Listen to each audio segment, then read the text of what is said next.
বন্ধুরা কেমন আছো সবাই? আশা করি সবাই ভালো আছো, সুস্থ আছো। আর সবাই ভালো থেকো, সুস্থ থেকো। কারণ কি, এই যে গরম পড়েছে দুদিন ধরে, ভীষণ গরম পড়েছে। তো সবাই সাবধানে থেকো, ভালো থেকো, সুস্থ থেকো, আর বেশি বেশি করে জল খেও।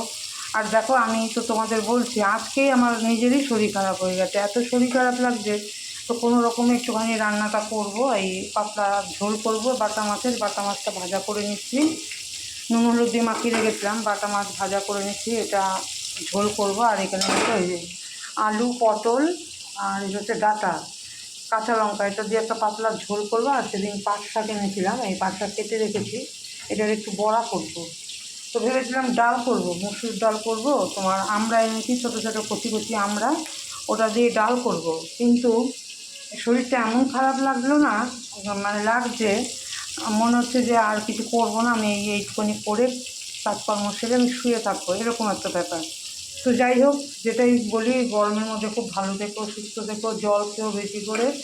হ্যাঁ, তো চলো রান্না বান্নাটা করে নিই, তাড়াতাড়ি করে কাজকর্মটা সেরে একটু রেস্ট নেবো। চলো টাটা, আবার সন্ধ্যেবেলা তোমাদের সাথে দেখা হবে।